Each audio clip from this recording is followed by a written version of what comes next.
Salut à tous, c'est Charles Chasserage. On se retrouve ce 11 février 2026 à 20h46 pour un dernier point météo, donc l'épisode 26 de l'info de la météo, pour parler de l'arrivée de la tempête Nils qui est confirmée et qui arrive sur le territoire français, qui donne ses premières rafales et ses pluies. Je suis déjà concerné par le front chaud avec un vent de sud. Mais là, les rafales commencent à arriver, la pluie, la tempête arrive, avec même des orages qui abordent la côte. Je vais vous prendre Arôme et sa dernière modélisation des pluies et des rafales. Et ensuite, on va parler des vigilances qu'elle entraîne, qui sont assez incroyables. Et ensuite, on regardera un petit peu ce qui va suivre cette tempête. Donc là, on a des précipitations intenses qui arrivent, avec ici des grains orageux qui vont rentrer dans les terres, ici des lignes de grains, et puis ensuite la tempête va traverser l'intégralité du territoire en concernant surtout la moitié sud, avec encore un ciel de traîne actif et du vent, et ensuite on a une autre dépression pour le vendredi. Mais le paramètre à surveiller le plus de près, c'est le vent. On aura énormément de houle également sur la côte atlantique. Heureusement, les coefficients de marée sont assez faibles en ce moment, donc ça va limiter un petit peu la surcote et le risque de vague submersion. Mais là, on voit ces grains orageux qui arrivent, avec de violentes rafales de vent même dans les terres. Et puis ici, on a tout ce vent-là qui rentre sur la Nouvelle-Aquitaine et qui finit en tramontane qui va être extrêmement violente. Et ici, en Île-de-France, on n'aura pas trop de vent, mais un rabattement quand même en matinée. On a ce petit axe venteux ici, mais le plus impressionnant, c'est sur la moitié sud. Entre les Pyrénées et le Massif central, le vent s'engouffre et traverse la plaine toulousaine de manière très violente. Et la tramontane extrêmement violente dans la journée. Et jusqu'en Corse, le vent d'ouest va être très très fort. C'est vraiment ce vent qui va traverser le. Puis ensuite, on a une autre dépression qui va se former. Mais c'est surtout ici, là en golfe de Gascogne, ici sur la côte jusqu'à Bordeaux, on a vraiment des vents très violents, même jusqu'au massif central, surtout vers les Cévennes, que là vraiment la tramontane va être exceptionnelle.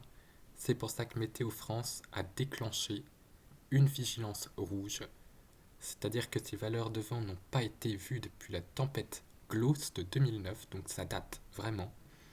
Donc déjà pour ce soir, on a plusieurs vigilances, qu'on a les crues, donc ça c'est pour aujourd'hui et demain, avec même chez moi le petit Morin qui commence à sortir de son lit, mais c'est surtout la Garonne qui est vraiment gorgée d'eau avec tous ces passages pluvieux qui concernent la moitié sud.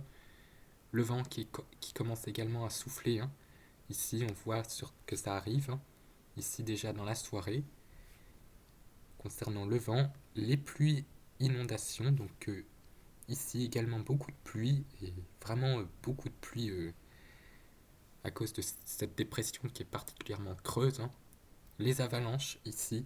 Les algues qui commencent à être plâtrées de neige de manière très importante. Le risque orageux également, ici, qui remonte jusqu'aux régions centrales pour la soirée. Ça entraîne une vigilance météo. Neige et verglas, ici, sur ces départements d'altitude. Et on a également des vagues submersion ici sur la côte aquitaine. Vu la violence des vents, on aura quand même un risque de submersion. Pour demain, les choses se corsent avec une France vraiment toute colorée à cause du vent. Il reste que le nord-est et la vallée du Rhône qui sont un peu protégés. Tout le reste, et surtout la moitié sud et ici, l'Aude, qui est vraiment très très surveillée pour la tramontane qui va être extrêmement violente, avec ces vents qui vont s'engouffrer entre les reliefs. Ça va donner une tempête de tramontane particulièrement violente. Elle n'est pas censée souffler aussi fort. les avalanches avec même une vigilance rouge, hein. Donc évitez d'aller skier parce que là le risque va atteindre 5 sur 5 et une avalanche peut surgir de nulle part. Là en montagne ça va être vraiment extrême, hein, au niveau des avalanches. On a des pluies inondations, hein, toujours, hein, ici, donc des pluies qui s'accumulent, hein, sur l'ouest du massif central, hein. On a des vagues submersion en Corse également. La Méditerranée va être déchaînée, soulevée par la tempête, hein. Toujours l'arc atlantique en vigilance jaune. Des orages, aussi un risque orageux qui concerne ces départements, hein, sous le flux d'ouest encore très dynamique dans la journée. Et neige-verglas toujours pour les départements d'altitude, ici. Donc une carte vraiment multicolore, hein. Donc on voit pas ça tout le temps, ça veut dire que c'est vraiment très très très agité. Donc je vais vous montrer ensuite les tendances à venir, hein, avec le modèle CUP, puis GFS. Donc là on a cette tempête très creuse là à 975 hectopascales, hein. Donc c'est pas tous les jours que la pression descend aussi bas. Pour chez moi, elle ne sera pas descendue aussi bas depuis la tempête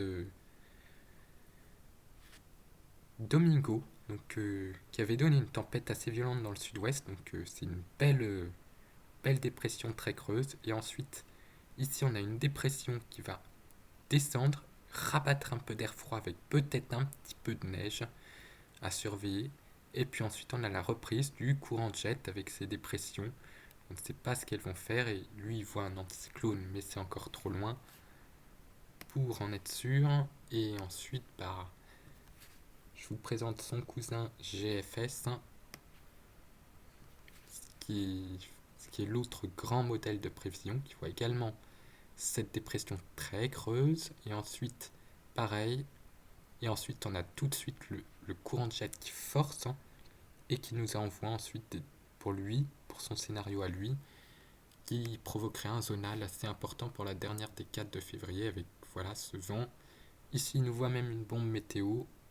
Puis ensuite, l'anticyclone pourrait commencer à revenir à l'approche du printemps météorologique, mais pour l'instant, c'est vraiment l'agitation qui perdure avec ces cours d'eau qui sont en train de gonfler, gonfler, gonfler, gonfler.